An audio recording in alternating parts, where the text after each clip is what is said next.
ಕಾಂಗ್ರೆಸ್ ನಾಯಕಿ ಸೋನಿಯಾ ಗಾಂಧಿ ಅವರನ್ನ ಭೇಟಿಯಾಗಿದ್ದಾರೆ ಡಿಕೆ ಶಿವಕುಮಾರ್. ದೆಹಲಿಯ ನಿವಾಸದಲ್ಲಿ ಸೋನಿಯಾ ಭೇಟಿಯಾಗಿ ಚರ್ಚೆ ನಡೆಸಿದ್ದಾರೆ.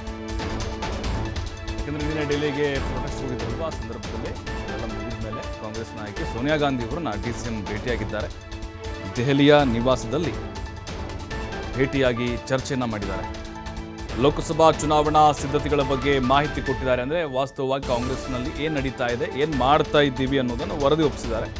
ಪ್ರಸ್ತುತ ವಿದ್ಯಮಾನಗಳ ಬಗ್ಗೆ, ಅಂದರೆ ಸರ್ಕಾರ ಹೇಗೆ ನಡೀತಾ ಇದೆ, ಹೆಚ್ಚಿನ ಸೀಟು ಗೆಲ್ಲುವ ಬಗ್ಗೆ ಮಾತುಕತೆ ಕೂಡ ಅಲ್ಲಿ ನಡೆದಿದೆ. ಡಿಸಿಎಂ ಡಿಕೆ ಶಿವಕುಮಾರ್ ದೆಹಲಿಯ ಸೋನಿಯಾ ಗಾಂಧಿ ಅವರ ನಿವಾಸಕ್ಕೆ ಹೋಗಿ ಚರ್ಚೆ ಮಾಡಿದ್ದಾರೆ.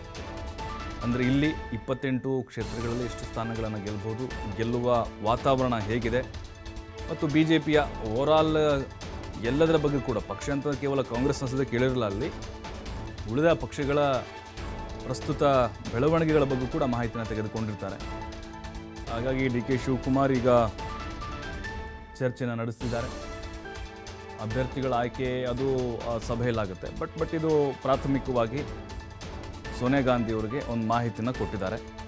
ಕರ್ನಾಟಕದಲ್ಲಿ ಏನು ನಡೀತಾ ಇದೆ, ಸರ್ಕಾರ ಹೇಗೆ ಸುಭದ್ರವಾಗಿದೆಯಾ, ಹೇಗೆ ನಡೀತಾ ಇದೆ, 5 ಗ್ಯಾರಂಟಿಗಳ ಅನುಷ್ಠಾನ ಆಗಿದೆಯಾ, ಅದರ ಜೊತೆಗೆ ಲೋಕಸಭಾ ಚುನಾವಣೆಗೆ ತಯಾರಿ ಹೆಂಗೆ ಮಾಡ್ಕೊಂಡಿದ್ದೀರಿ, ಯಾವ ಕ್ಷೇತ್ರದಲ್ಲಿ ಗೆಲ್ಲಬಹುದು, ಅಭ್ಯರ್ಥಿಗಳ ಆಯ್ಕೆಗೆ ಯಾವ ರೀತಿ ಪ್ರಿಪ್ರೇಷನ್ ಮಾಡ್ಕೊಳ್ತಾ ಇದ್ದೀರಿ ಮತ್ತು ಸಭೆಗಳನ್ನ ಯಾವ ಕರೀತೀರಿ, ಎಲ್ಲದರ ಬಗ್ಗೆ ಕೂಡ ಸೋನಿಯಾ ಗಾಂಧಿಯವರು ಚರ್ಚೆಯನ್ನು ಮಾಡಿದ್ದಾರೆ. ಡಿಕೆ ಶಿವಕುಮಾರ್ ಅವರು ಕೂಡ ಕಾಂಗ್ರೆಸ್ ಪಕ್ಷದಲ್ಲಿ ನಡೀತಾ ಇರುವಂಥ ಪ್ರಸ್ತುತ ಬೆಳವಣಿಗೆಗಳ ಬಗ್ಗೆ ಮಾಹಿತಿಯನ್ನು ಕೊಟ್ಟಿದ್ದಾರೆ. ಚುನಾವಣೆ ಯಾವ ರೀತಿಯಾದಂಥ ರಣತಂತ್ರಗಳನ್ನು ಹೆಣಿಬೇಕು ಮತ್ತು ಅಲ್ಲಿ ಅಭ್ಯರ್ಥಿಗಳ ಆಯ್ಕೆ ಅನ್ನೋದಕ್ಕಿಂತ ಒಟ್ಟಾಗಿ ಹೇಗೆ ಹೋಗಬೇಕು, ಜೊತೆಗೆ ಎಷ್ಟು ಸ್ಥಾನಗಳನ್ನು ಗೆಲ್ಲಬಹುದು, ಆ ಫೋಟೋ ಕೂಡ ನಾವು ಗಮನಿಸ್ತಾ ಇದ್ದೀವಿ. ಹೂಗುಚ್ಛ ನೀಡಿ ಅವರಿಗೆ ಸ್ವಾಗತವನ್ನು ಕೂಡ ಕೋರಿದ್ದಾರೆ.